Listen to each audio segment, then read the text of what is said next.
comenzamos una nueva serie. Ya terminamos los sermones de En manos del alfarero, donde pudimos ver cómo Dios trabaja en cada uno de nosotros. Pero a veces, en ciertos momentos de nuestra vida, nosotros ponemos barreras a las manos de Dios. Y estaremos 5 semanas hablando sobre la pereza y sus ramificaciones. Antes de cualquier cosa queremos dejar en claro que con esta serie no queremos apuntar con el dedo a aquellos que están sufriendo en las manos del pecado de la pereza. Tampoco queremos que te sientas juzgado y condenado por cada uno de nosotros. Decidimos hablar de la pereza en primer lugar porque yo soy un gran perezoso. E imagino que deben haber más hermanos que sufran esta tentación, que estén siendo tentados por este pecado. En segundo lugar, nuestra idea con esta serie es que podamos conocer de mejor forma cómo la Escritura nos presenta el pecado de la pereza, sus consecuencias y ramificaciones. De esta forma poder evaluar nuestra vida y darnos cuenta que necesitamos ayuda. Como iglesia entendemos que la gracia de Cristo ha abundado en nuestro corazón. Nos ha alcanzado cuando éramos enemigos de Dios. También hemos entendido que la sangre de Cristo ha cubierto multitud de pecados en nuestra vida. Así como también al ver la muerte de Cristo, nos hemos dado cuenta que nuestra condición de pecado era terrible, a tal punto que fue necesario que el propio Dios fuera clavado en una cruz para poder librarme de mi pecado, para poder salvarnos de esta situación. Entonces, por esa razón, al ver el gran amor y perdón de Dios para con cada uno de nosotros, es que no podemos hacer más que mirar a los que están a nuestro alrededor con el mismo amor, perdón y misericordia. Entonces, nuestra intención es tratar este problema de forma graciosa. Todos nosotros somos atacados por la pereza, en mayor o menor medida, de forma más visible o más oculta. Sufrimos sus efectos de forma directa o indirecta. Vemos sus consecuencias afectando a los otros, a aquellos que nos rodean, o muchas veces esas consecuencias no son tan visibles. Y es así que todos necesitamos de la gracia de Dios, y esta gracia siendo expresada en una comunidad de fe. Entonces, si a lo largo de estas semanas te vas identificando con algún tema que tratemos en estos sermones, o quizás en el último tiempo te has visto sin fuerzas en la lucha contra el pecado, te invitamos a buscar apoyo, a buscar ayuda de nuestros diáconos, presbíteros. Te invitamos a compartir esta lucha con alguno de tus hermanos que pueda ceder su brazo para levantarte y no para juzgarte.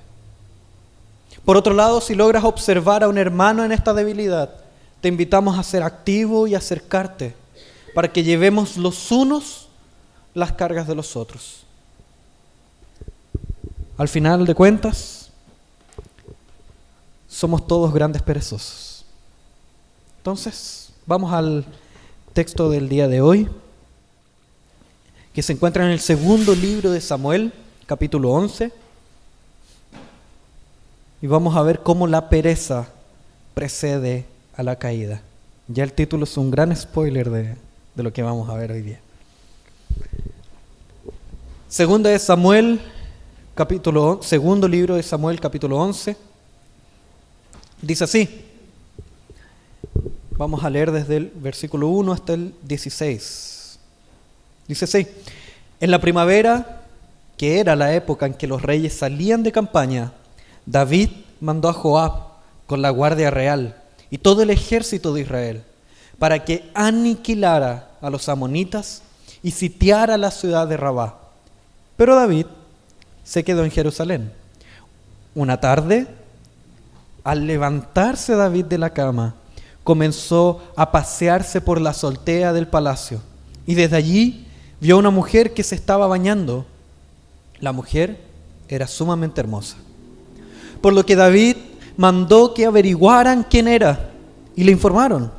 Se trata de Betsabé, que es hija de Elián y esposa de Urías, elitita. Entonces David ordenó que la llevaran a su presencia y cuando Betsabé llegó, él se acostó con ella.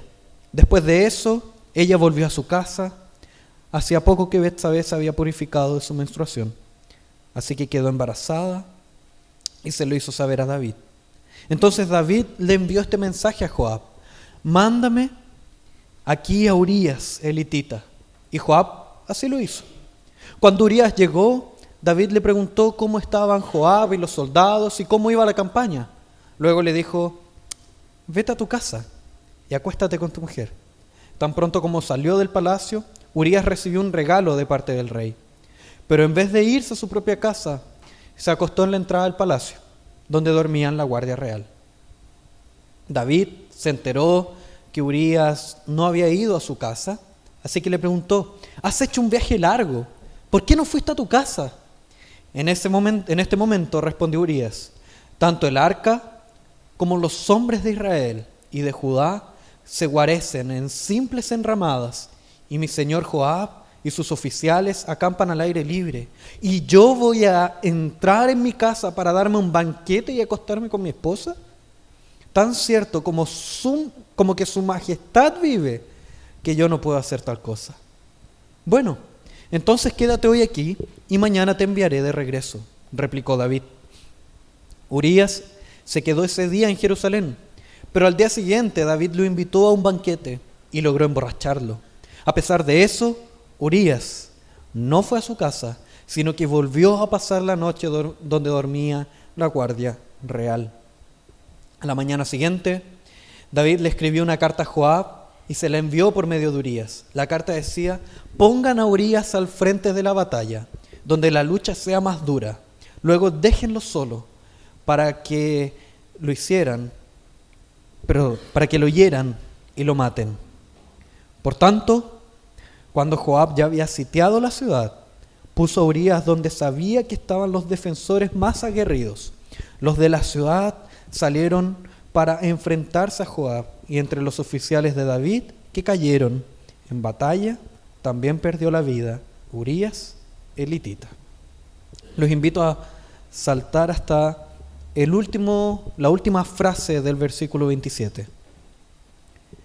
Lo que David había hecho desagradó al Señor.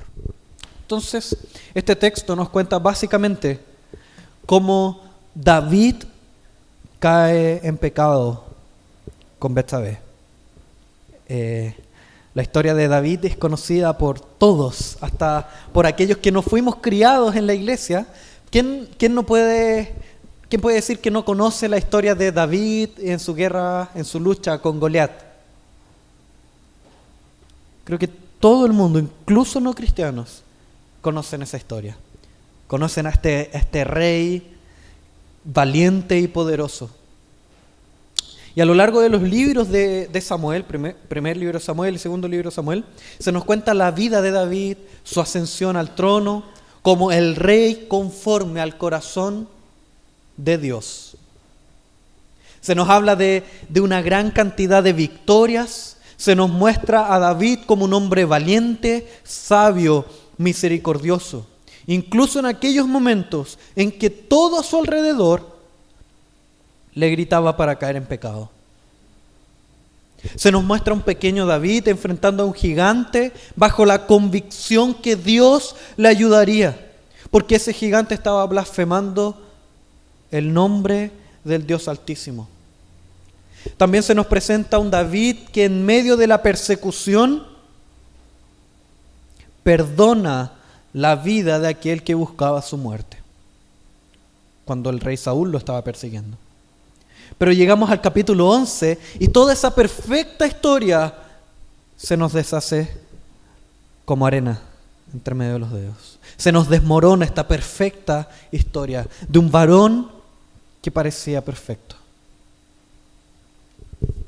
Ahora este libro que nos contaba de victorias y finales felices, ahora todo se derrumba, todo se vuelve caos, sufrimiento y tristeza. Ustedes incluso pueden ver, si leen el libro completo, cómo las historias a seguir siempre hay pecados terribles y deshonras en contra de Dios. Entonces, cuando vemos historias de ese tipo, lo primero que nos preguntamos es, ¿qué pasó aquí? ¿Cómo este personaje lleno de victorias y virtudes se transformó en esto? ¿Cómo esta historia cambió tanto de un momento a otro? ¿Cómo es que esta tremenda historia se quebró?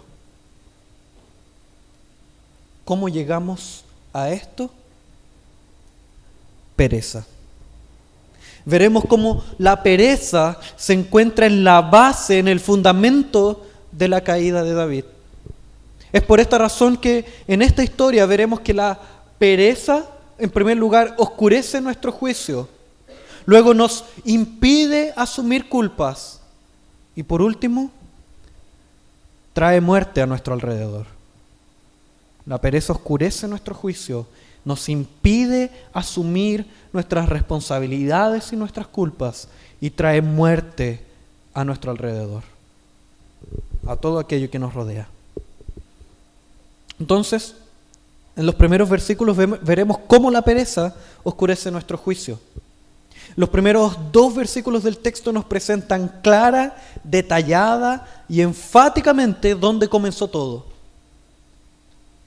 A medida que nosotros vamos leyendo el libro, del segundo libro de Samuel, nosotros vamos quedando impresionados con las victorias de David.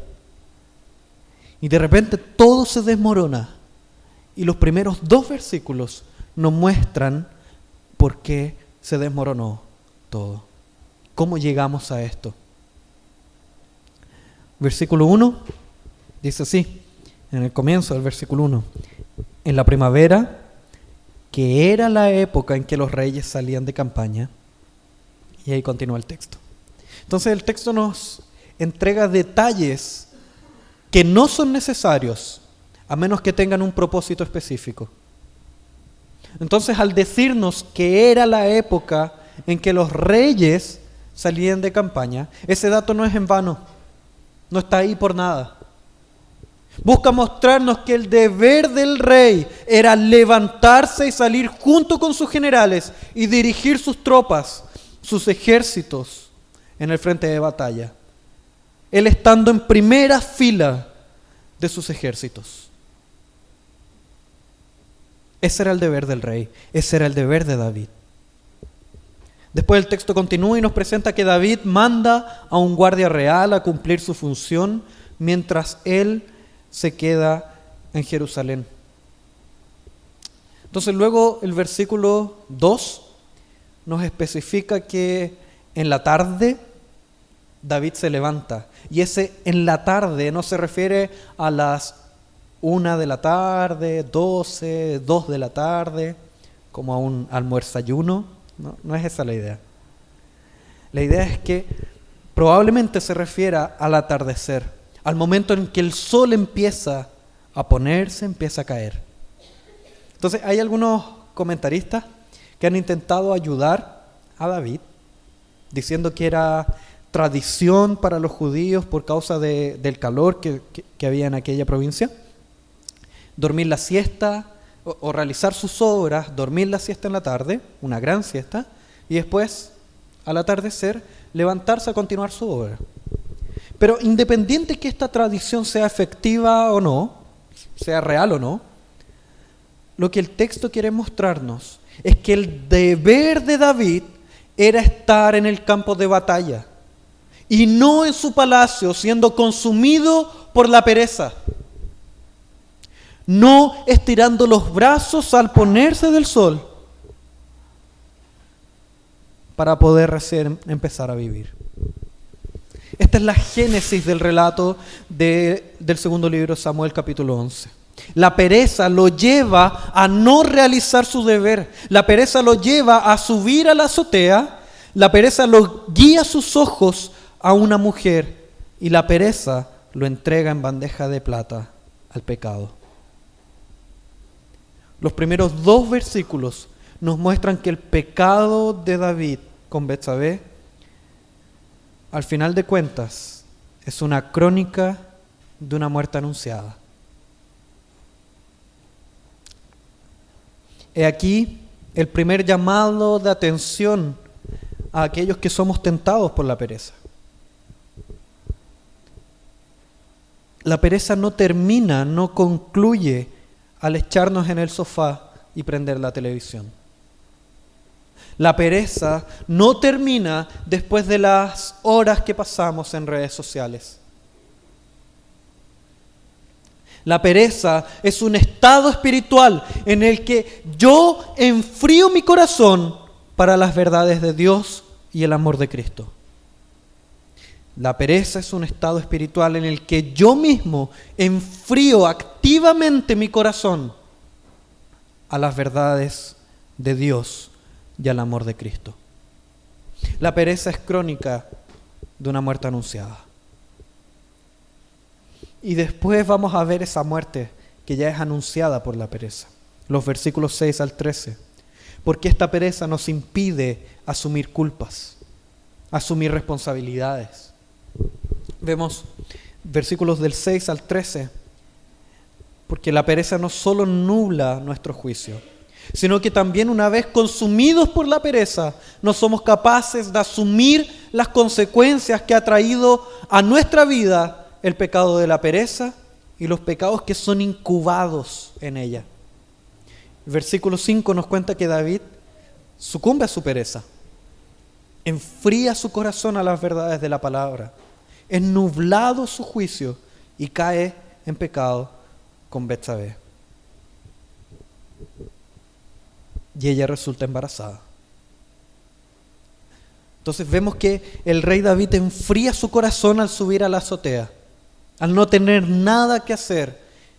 Y a partir de ahí nace un pequeño deseo: mirar su reino, mirar su grandeza, mirar su poder.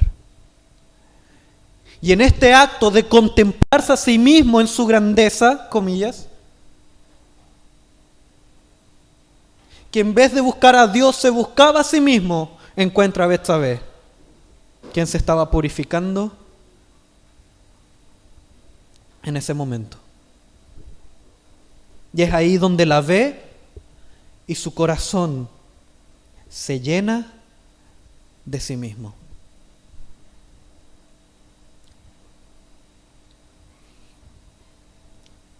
Muchas veces nosotros decimos que cuando no estamos en comunión con Dios, cuando no somos activos en una vida devocional, estamos vaciando nuestro corazón. Pero déjame decirte que nuestro corazón nunca está vacío. O está lleno de Cristo, o está lleno de ti mismo. Entonces la pereza no es un acto neutral, donde tú no haces nada y nada sucede. La pereza es un acto negativo, que llena tu corazón de odio, de pecado o de ti mismo. El David que se nos presenta antes del capítulo 11, creo yo, que en esta situación hubiera estado en el lugar que corresponde, hubiese ido al campo de batalla. Pero en el caso de haberse quedado, de haber contemplado, de haber subido a la azotea y que en su mirada se cruzara Betsabé, creo que él asumiría su pecado y las consecuencias del mismo. Pero no es eso lo que vemos. Ahora es otro David en el capítulo 11. Este David lleno de pereza, lleno de sí mismo, es otro David.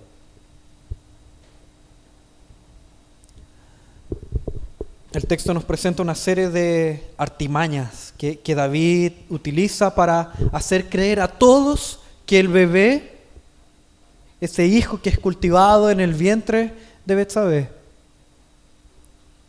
es hijo de Urías. Entonces, en 2 oportunidades David intenta llamar a Urías, lo saca del campo de batalla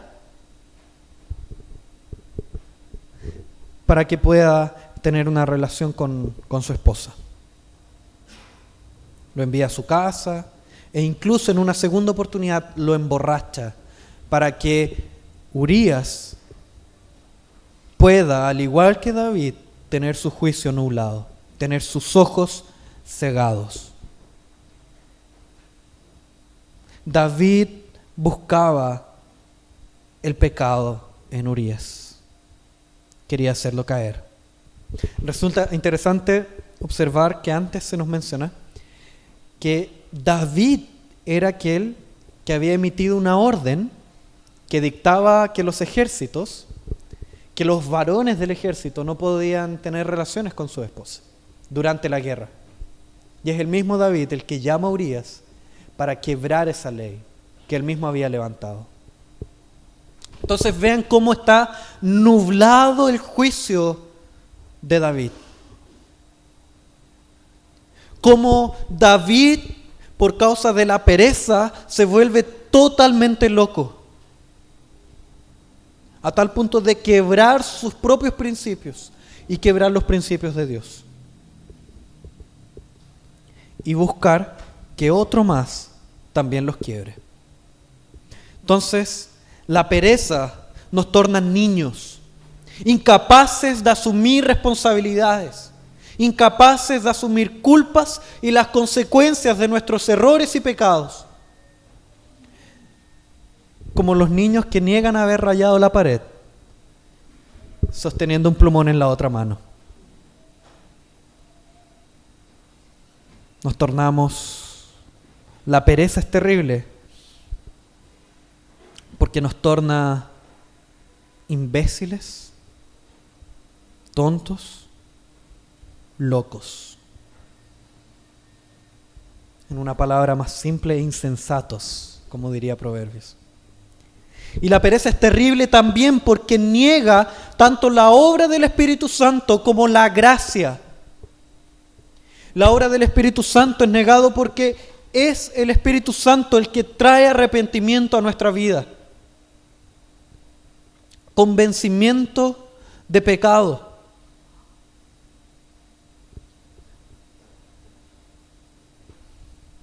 Y dicho convencimiento de pecado no actúa solamente cuando conocemos a Jesús por primera vez y somos convertidos a su cruz, sino que el convencimiento de pecado actúa en nuestra vida, en cada uno de nuestros pasos, en cada una de nuestras obras, en cada una de nuestras caídas.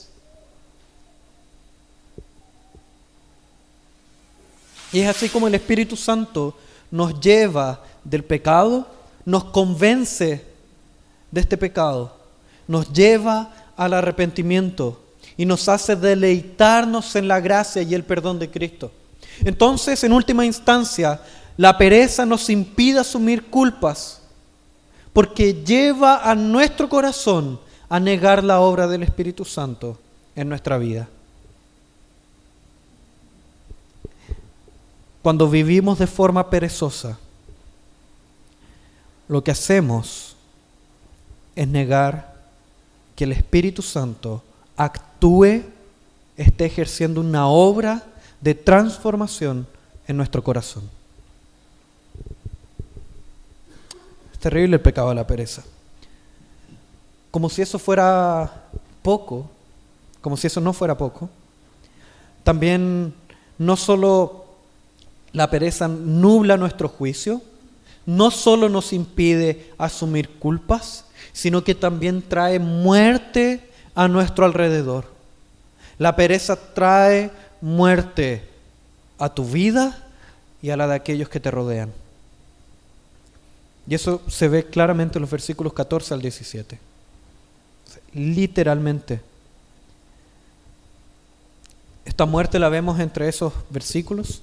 Y una vez que el plan de David de poder ocultar su pecado para encubrir su pecado se ve completamente deshecho por causa de la piedad de Urías, es que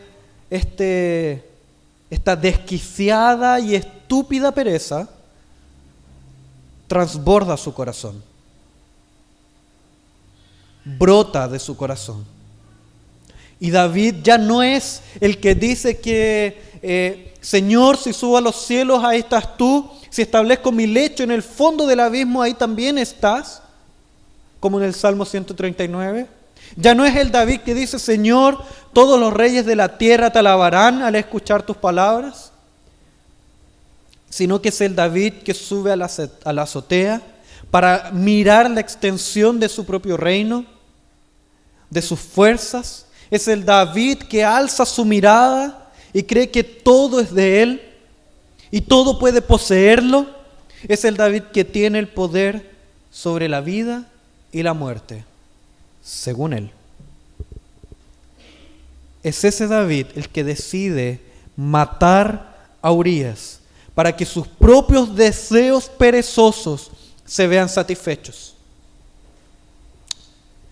Entonces resulta interesante observar que cuando recordamos la historia de la muerte de Urías,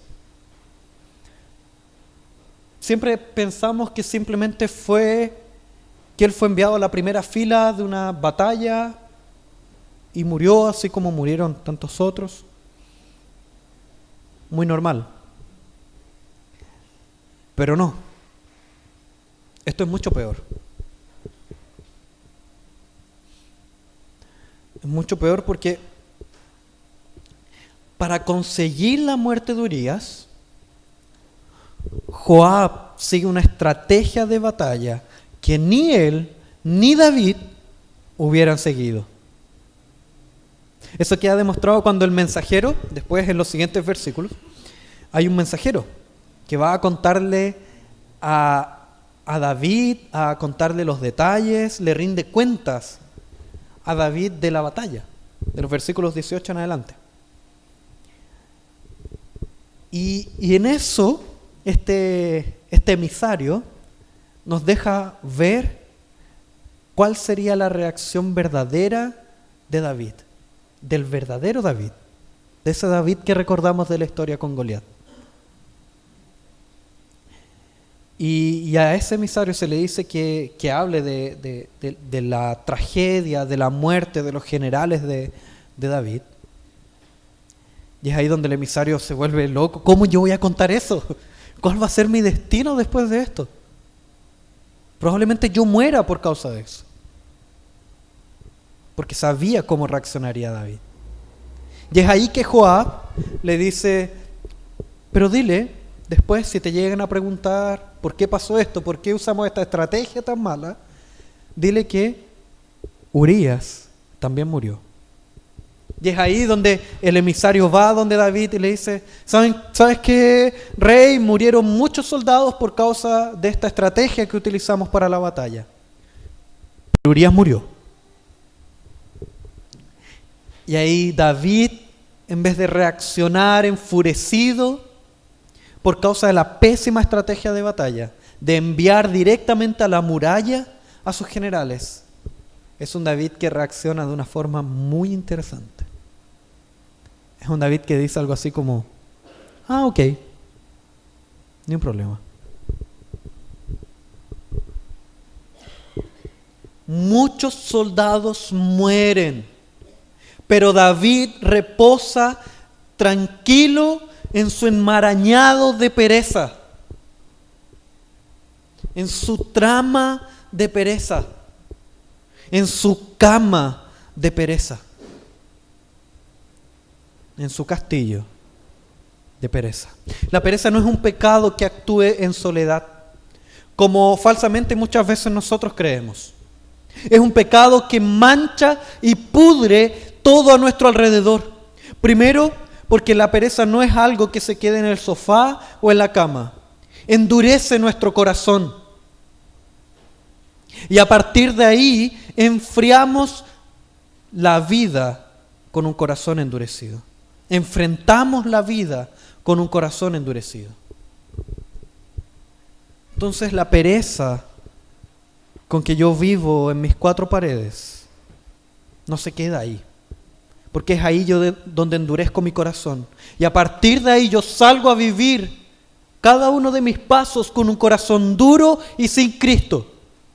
Donde ya en mi vida no hay gracia para mirar a mi alrededor. Ya no hay misericordia para mirar a aquellos que hacen cosas en contra de mí. Ya no está Cristo. Y en segundo lugar, si es que tenemos la gracia de ver a la pereza como algo pecaminoso y no como algo neutro, la vemos como un pecado que nos afecta solo a nosotros. Creemos que pasar esas horas en redes sociales o frente a la TV nos afectan solo a nosotros. Decimos como, bueno, me hago daño yo nomás. Pero olvidamos que esas horas podrían ser tiempo de disfrute con nuestra familia, tiempo de culto familiar, tiempo de jugar con tus hijos, tiempo de edificar a tus hermanos, tiempo de cantar, tiempo de llorar, tiempo de reír, como diría Eclesiastés. Podría ser tiempo delante del Señor. Pero en vez de edificar mi corazón con la palabra, en vez de vivir las bendiciones que Dios ha puesto a tu alrededor, a nuestro alrededor, en vez de asumir las responsabilidades de nuestras manos, hemos decidido entregarnos a la pereza y traer muerte a nuestro alrededor.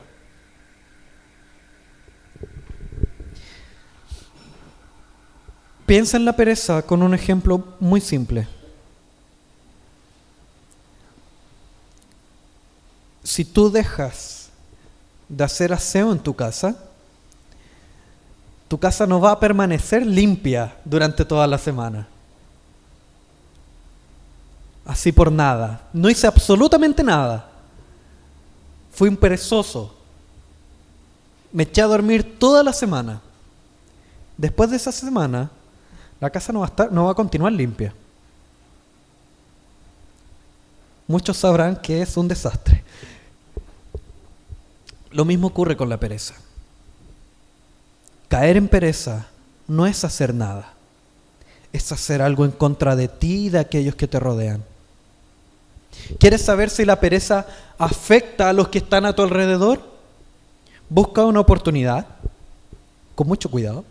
Dile a tu esposa o esposo o amigos, habla con ellos y pide que sean sinceros. Que te digan las actitudes que les incomodan de ti.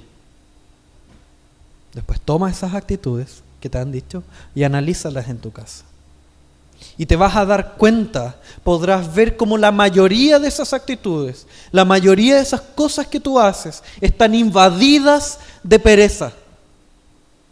Desde bajar la tapa del baño hasta eliminar del horario de tu familia la palabra de Dios. Hasta cosas tan complejas, tan difíciles para nosotros como perdonar a aquellos que hacen cosas malas en contra de nosotros. Nosotros muchas veces no lo hacemos por causa de la pereza que habita en nuestro corazón. Dejamos de mostrar la gracia de Cristo a otros, a aquellos que no lo conocen, por causa de pereza. Dejamos de pedirle perdón a Dios de nuestros pecados por causa de la pereza. E incluso como David, caemos en pecados grandes que destruyen nuestra vida por causa de la pereza. Naciendo en cosas tan simples como en el caso de David, donde al final de la tarde estiraba sus brazos para poder contemplar su reino. Entonces, la pereza, al final de cuentas, oscurece nuestro juicio, porque David conoce las verdades de la palabra, pero la pereza nubla su visión, endurece su corazón y trae locura a cada uno de sus pasos y cada una de sus decisiones.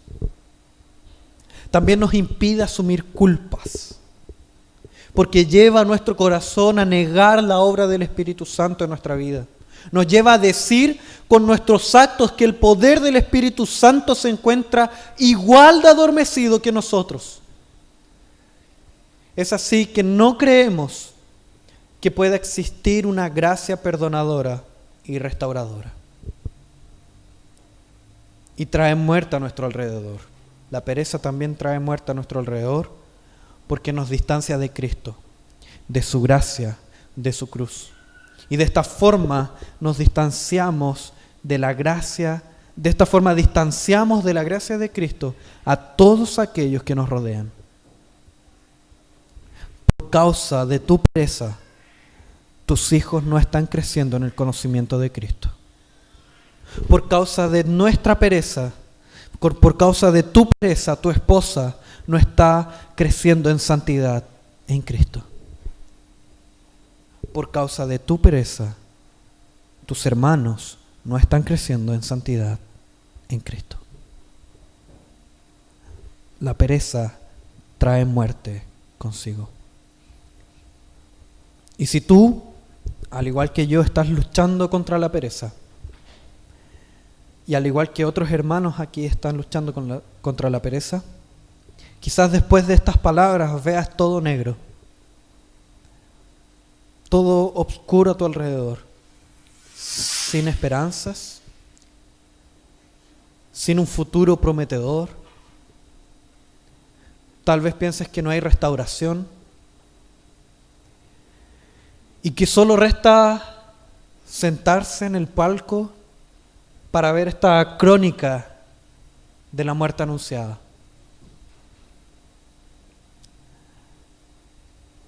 Pero para terminar el día de hoy, déjame leer el Salmo 51, que leíamos en el culto, que David lo escribe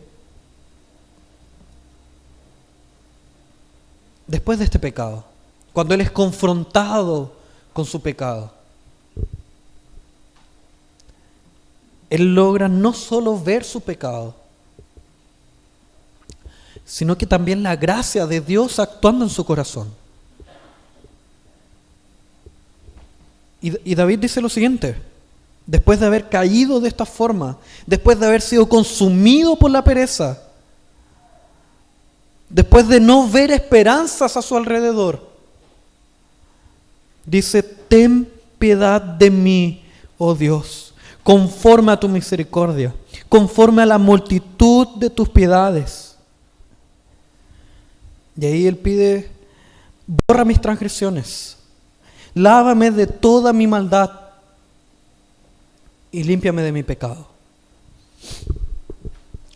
Yo reconozco mis transgresiones, siempre tengo presente mi pecado. Contra ti he pecado, solo contra ti, y he hecho lo que es malo ante tus ojos.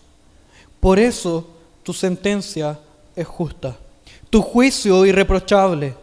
Yo sé que soy malo de nacimiento, pecador me concibió mi madre. Yo sé que tú amas la verdad en lo íntimo, en lo secreto me has enseñado sabiduría.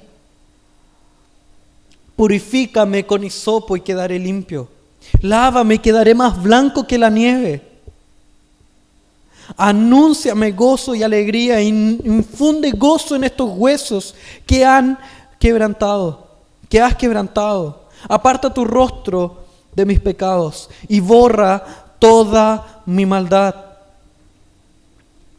Crea en mí, oh Dios, un corazón limpio.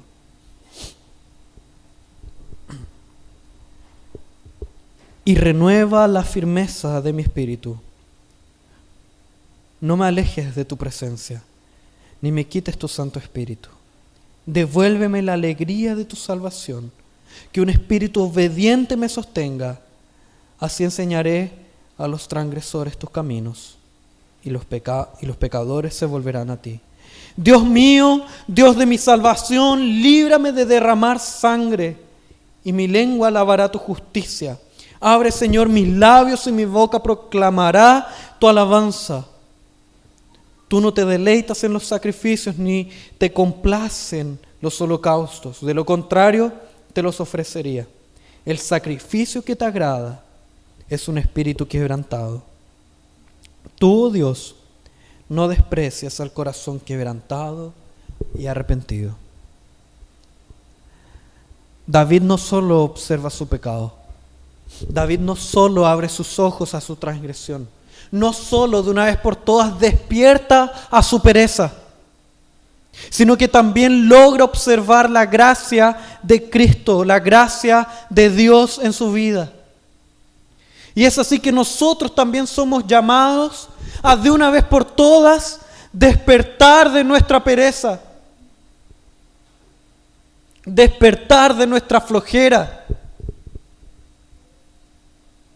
y correr a esa cruz, a la cruz preciosa de Cristo, donde gracia es derramada para cada uno de nosotros y donde podemos huir de una vez por todas del pecado, donde podemos ser transformados y purificados por la gracia de Cristo, por la sangre de Cristo, porque Él es el que actúa.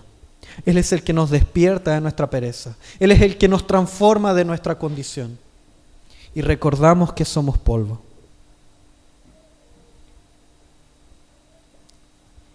Y es este momento nuestra hora de clamar: ten compasión de mí, oh Dios.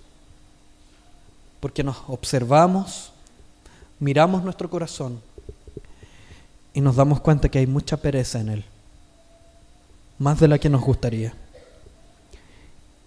Y tenemos miedo que esta pereza nos lleve a caer en muchos otros pecados, así como David también cayó. Y es por eso que nuestro clamor está en compasión de mí, oh Dios. Es pedirle a Dios que nos libre de nosotros mismos. Y es por eso que nosotros en este momento vamos a orar, para que Dios nos libre de este pecado y nos limpie de nuestra maldad y sea arrojando cada una de nuestras transgresiones, cada uno de nuestros pecados al más profundo mar, a lo más hondo del océano, y donde ahí serán olvidados. Oremos.